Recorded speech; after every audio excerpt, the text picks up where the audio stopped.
a bit to the front so we can have a great session here. Is that a good idea? It's safe, don't worry. I'm not a comedian. Okay, cool.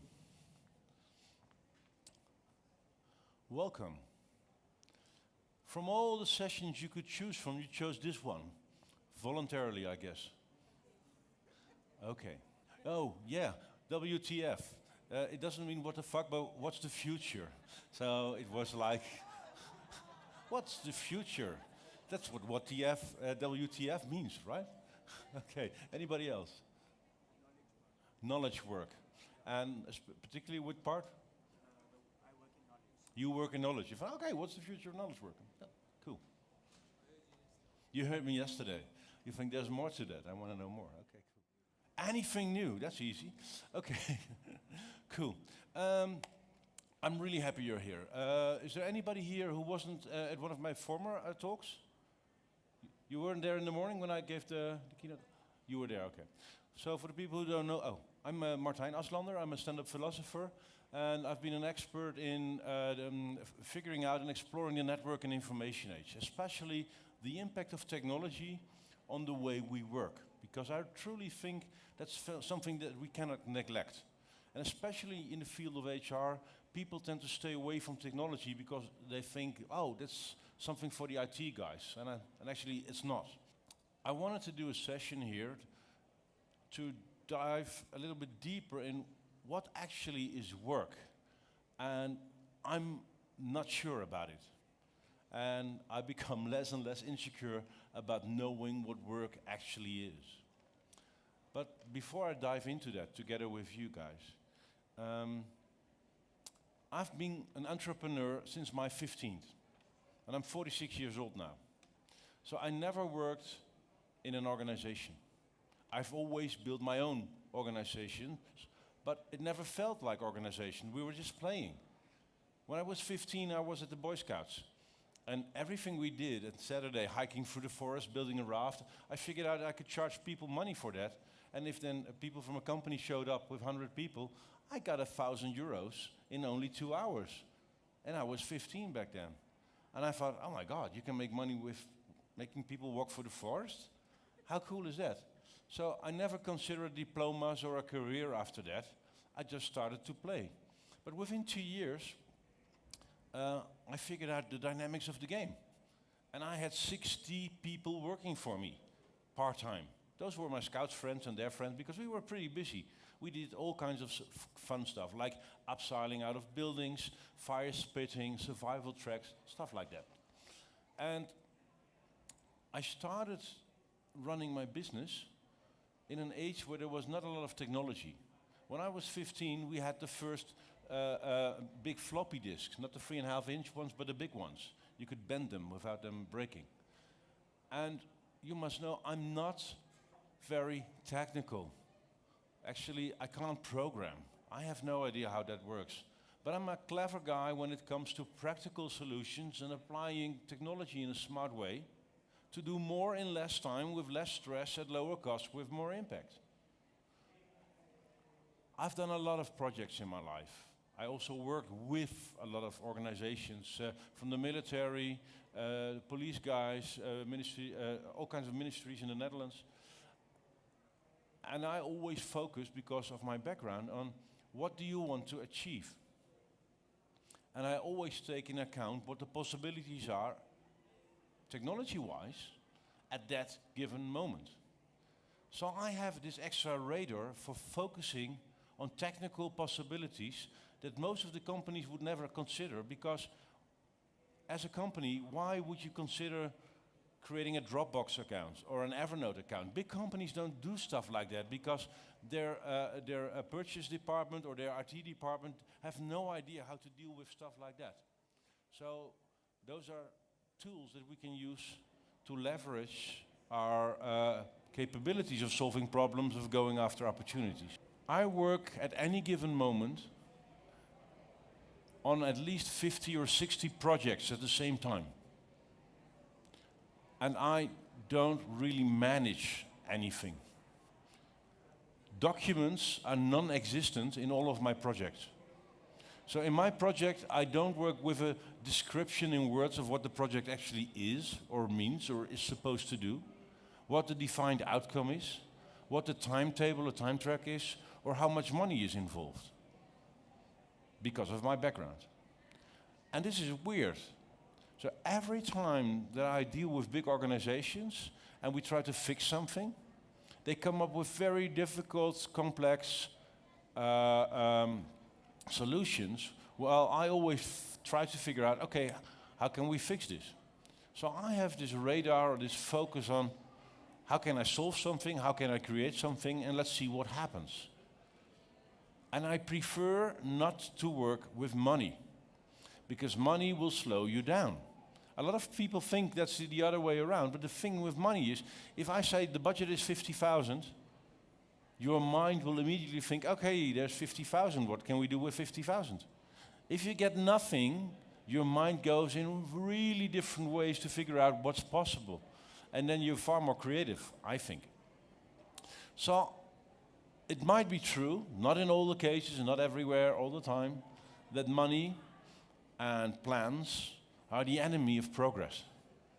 And I'm trying to figure out what is work nowadays, but also what is work tomorrow. So yesterday, but also this morning, I talked a little bit about Wikipedia. And Wikipedia is something that I perceive as altruistic, social swarm intelligence.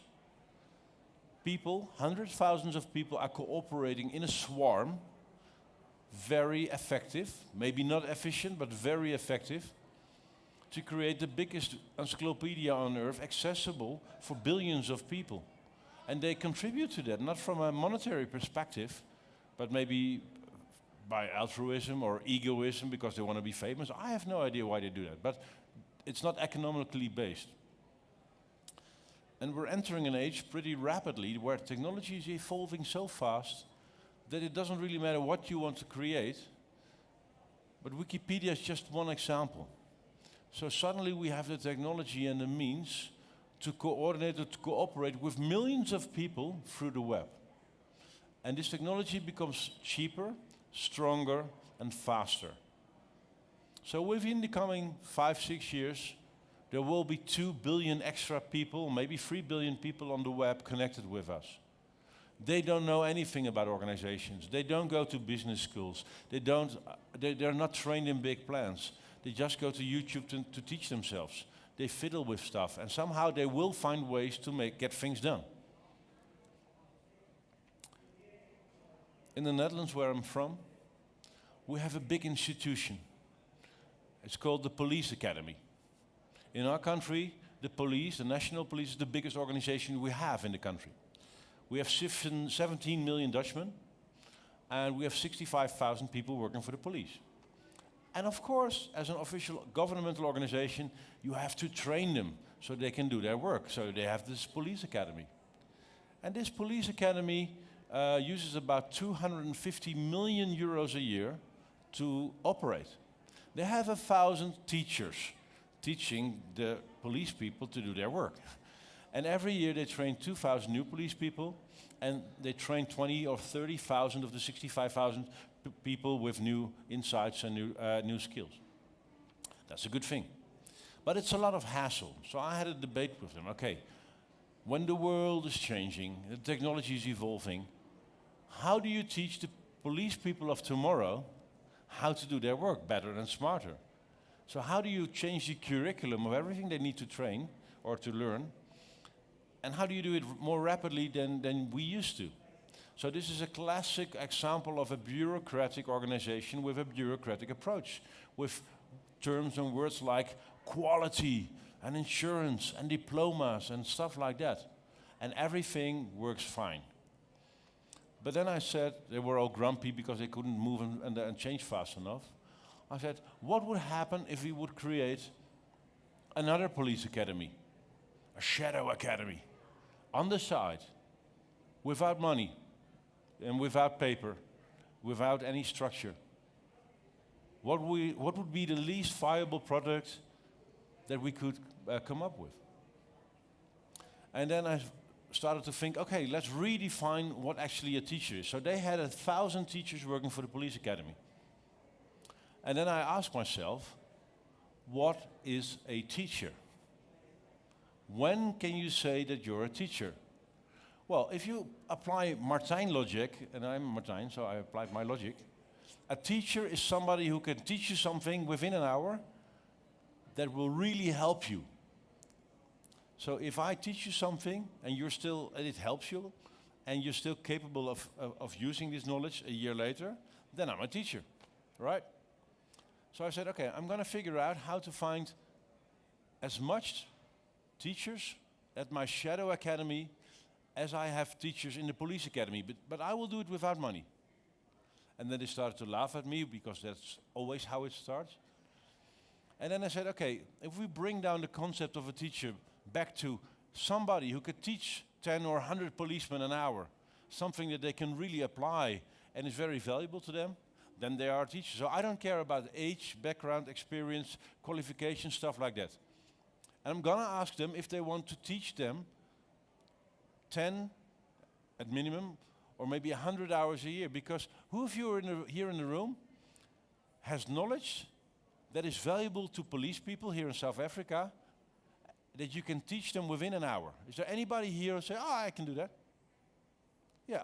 Okay, and who of those people wants to have a better police for everybody and the whole society and is willing to volunteer for 10 hours teaching the South African police? Yeah, so this logic works everywhere, I think. But I'm a lucky guy. I get to be on stage all the time. So I said to them, within 3-4 months, I will have as much teachers as you, but they will work for me for free, but they can teach you stuff that you don't even know.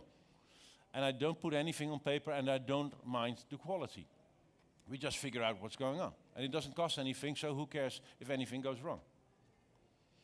And then I started to share this story on stage. And then I had 80 generals of the Ministry of Defense, high quality military generals with all kinds of management development programs that they were through, and they have a lot of experience. And out of 80, 40 of them said, we want to contribute to the police for free. I thought, oh my God, that's cool.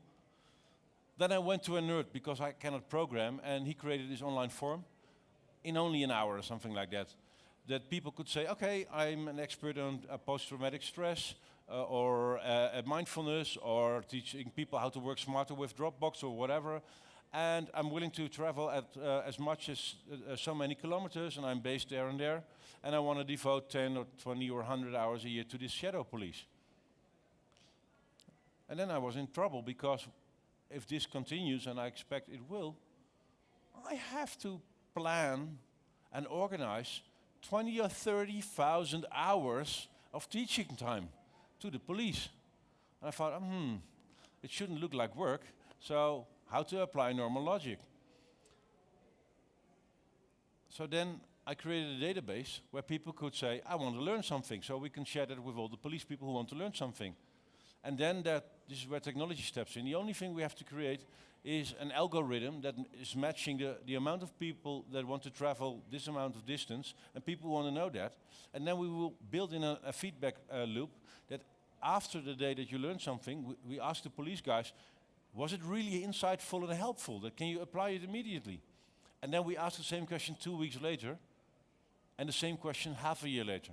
And then somehow we managed to build something without money, without meetings, without paperwork. And the example that I share here is because if we can make stuff like this happen easy, if I can do this on my own, with the help of a few programmers, why on earth are organizations like the police spending 250 million euros a year on something that they partly could get for free? So this is why I share this story. Somehow, across the world, we see a lot of very easy, free solutions for things that organizations use billions for annually.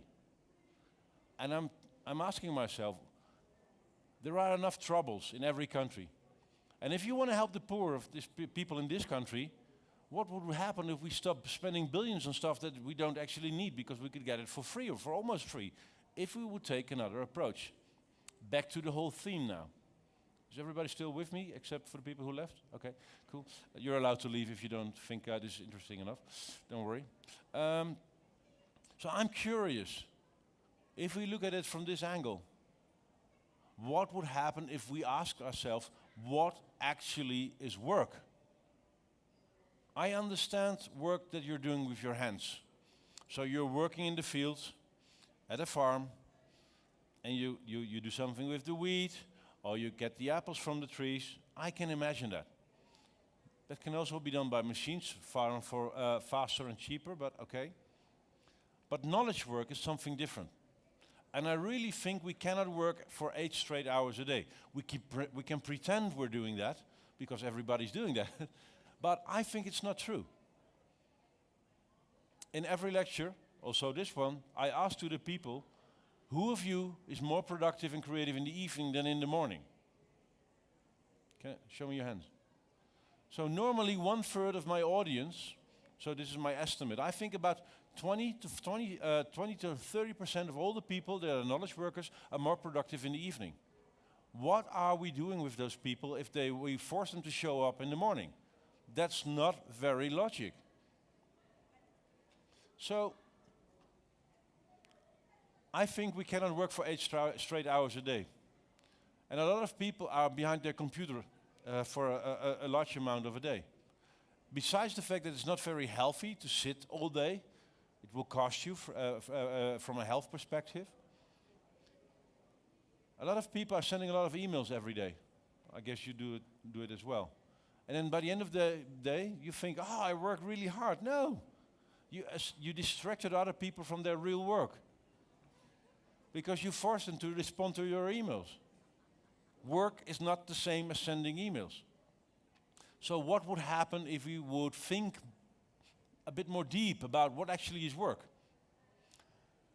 In a playful way, I came up with the metaphor of the pinball machine. Is that good English? Flipperkast, a pinball machine? Yeah. So what if work is actually a pinball machine? And you're actually trying to combine people, information, and ideas together to set things in motion, to solve problems, to create opportunities, or go for mission impossible. What would happen if we would look to work through this lens? How to get things done in a smart way. This morning, in my opening talk, I mentioned the fact that in HR, people don't really invest time in digital skills. Is there anybody here who is in a leadership position within HR? Nobody. Oh, you. Do you invest time and money in the people that work for you to leverage their digital skills? No. And everywhere I come, in all the kinds of organizations, somehow there's a lot of money spent on courses and trainings. Leadership programs, everything beautiful to develop the leaders of tomorrow. But they're still using the computer as a modern typewriter. That's weird. And then the purchase department and IT department invest millions of money in very expensive tools that give us the illusion that we can control and manage things. While there are a lot of people that work for them are using tools that are not officially approved, like WhatsApp, but are very effective in getting things done. So I'm curious, aren't we on the wrong track when it comes to work? And now we will see that we have a lot of disruption because of exponential technologies in the upcoming 10 years. So in 10 years we have speeds of internet 100 or maybe 1,000 times faster. So we have bandwidth that is really unlimited. We have computing power that is at least 1,000,000 times stronger than we have now. It's in the hands of everybody on the planet. We have given the internet eyes and ears, cameras and microphones. And we have big data and machine learning that can process everything they learn. So what would happen if we would perceive and look at work differently? And this is not a session where I have answers. But I really, really wonder, what's the future of knowledge work and why do we organize it in this way? Because it's not very effective. Maybe it's efficient, I don't know, but it's not effective. And it's my belief that we move from traditional hierarchy structures that are actually based on working with your hands towards network kind of organizations. From there we will go to work in networks. But I think swarms are the next step in the future of cooperating together. And maybe you have studied ants in your life.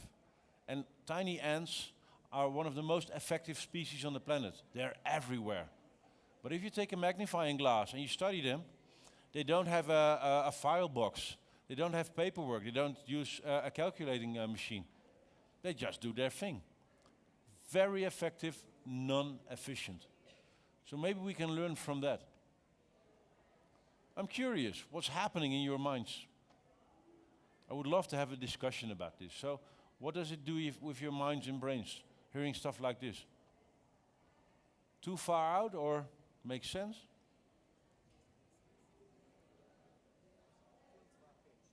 Far-fetched. It feels far-fetched. Okay, and why is that? I think we need a mic.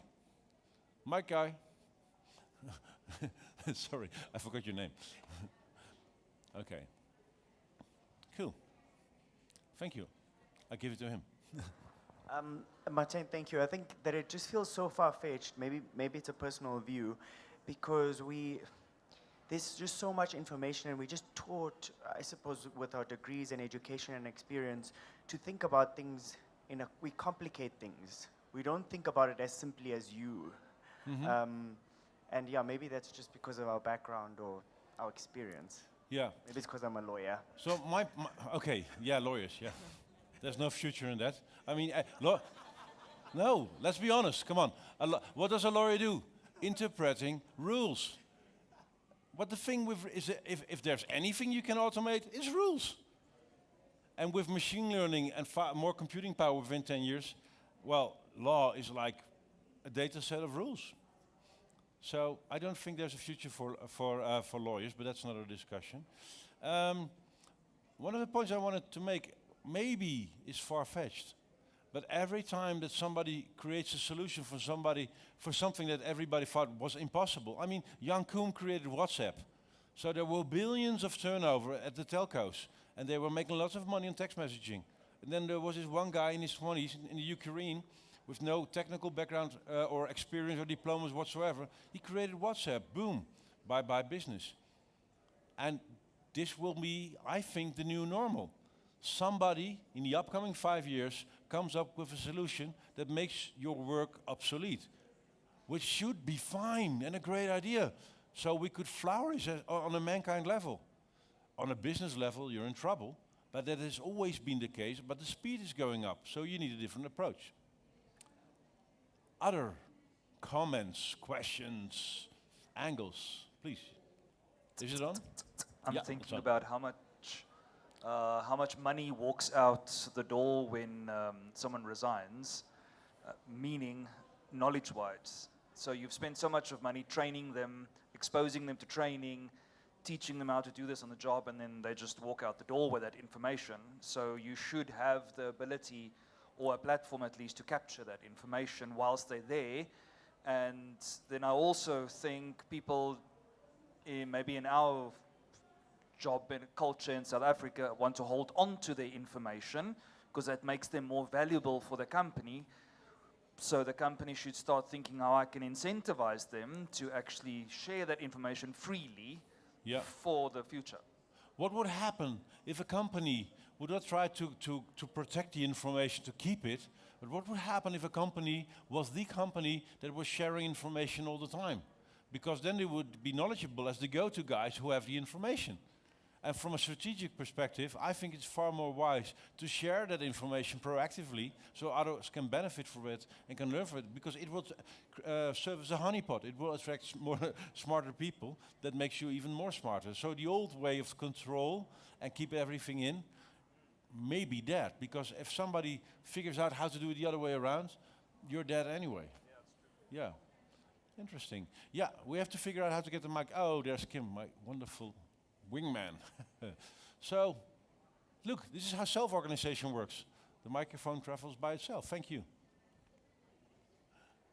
Thank you. Thank you. My question is, I don't know if I heard you correctly saying that you don't work with money when you... I prefer not to work with money if it's not absolutely necessary. So I'm not against the use of money. This is not an ideology perspective. But I learned, in my experience, that if you skip the money part, you can go faster because you don't have to wait for the money, you don't have to stop when it's gone. Okay, so then how do you make a living and how do you pay your staff? Yeah, so that's a very valid question, but it's not exactly what I'm trying to say. What I mean, if you have a company and you have turnover, or you have client or service or product, whatever, and you pay people because they're already there, a lot of people who work in organizations think that to be able to do their work, they need money to get things done, to buy other services, to invest in stuff. And the thing that I want to state here is that you're already being paid because you work in an organization. So in a lot of times you don't necessarily need extra money to get things done. And in normal organizations, it's very logic. If you want to do something, you need budget. This is why everybody wants to be a manager or higher up in the hierarchy, because then you get access to the company resources. But the thing that I'm trying to advocate here, that even if you're in a low position in any organization, you don't necessarily need money to pull things off. And you don't have to worry about food and money because you already have that, because you have a job. So I really wonder how it comes that people who have already job security and they have a monthly fee, why they're not 100 times more effective? So this is what yeah. And how I make money? Well, if you climb on stage all the time, every now and then they give you money. And sometimes they give you so much money that you could eat for months. So. But I have an annual trick. That's funny to stare. Every year, I'm trying to figure out can I still do this? So I enter a restaurant, and the game is figure out who's in charge, and figure out how I can help them within an hour with so much ideas and knowledge and contacts and whatever, that they'd be happy to provide me with free food. And I'm capable of walking in any restaurant and get free food. So I don't have to worry about food. Yeah. Thank you. The question I want to ask, what do you think of money as sort of motivation to get things done? I know you're saying we don't need money to get things done, but what do you think of money as motivation? So I'm trying to figure out, because there was some background noise, what you really were trying to ask. What's the motivation for people to get things done? I'm saying, what do you think of money as motivation? Money is motivation. It's the worst motivation that you can have. Yes. Because it's just money. So if that's your motivation, you're doing something for another reason than for the reason. Okay.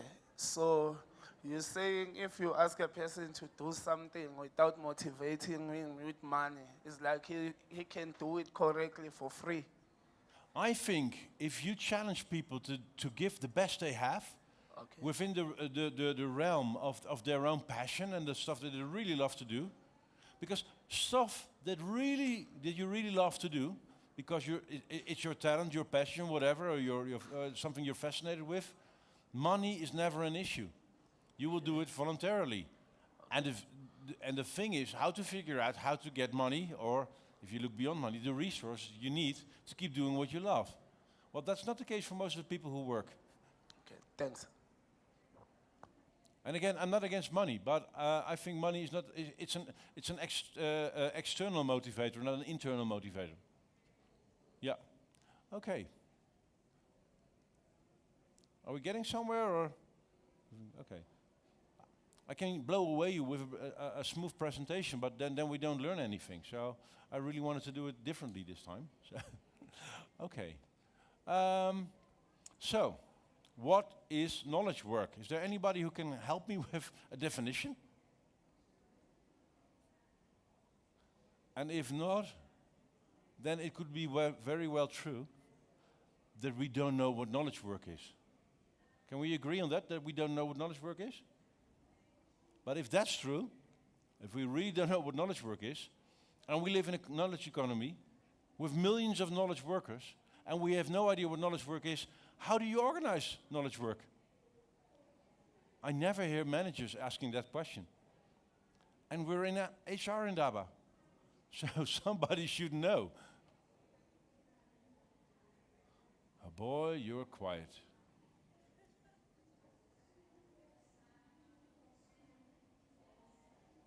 Yeah.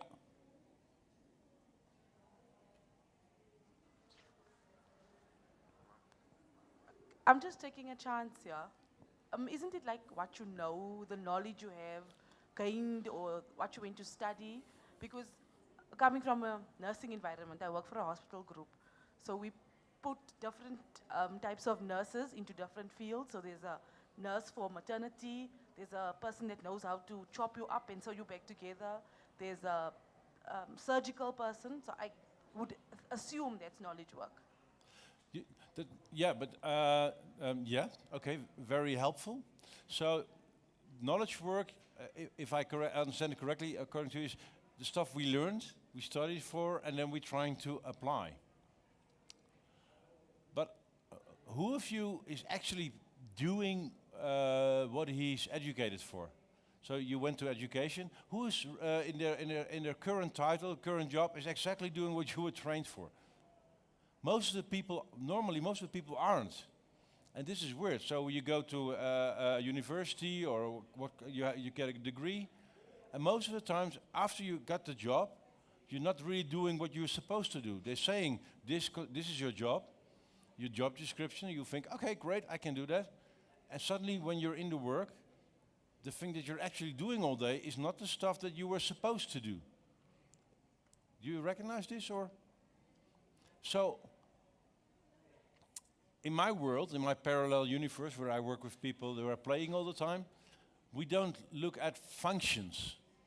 So we don't do job titles or functions. We just say, you're a human being, and you experience a lot in your life, you learn things formally, informally, you're a human being, and you can apply whatever you learned to what you're doing.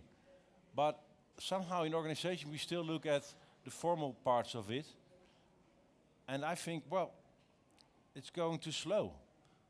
When you compare it what's happening in the outside world beyond the boundaries of organizations. So it could very well be that this is a helpful definition, but if we take this definition and would really apply it, I think the world would already be totally different. But the essence is that organizations are not actually doing this. So that's weird. I think I saw another hand here.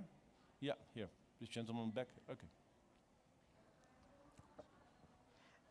I think that in the law firm where I work, knowledge work for me is, in my current position, combining the different experiences and knowledge of our lawyers in the particular department in labor law space that I work in, and leveraging that and using that knowledge for the benefit of everyone. So people have different lawyers have different experience, different expertise, different clients.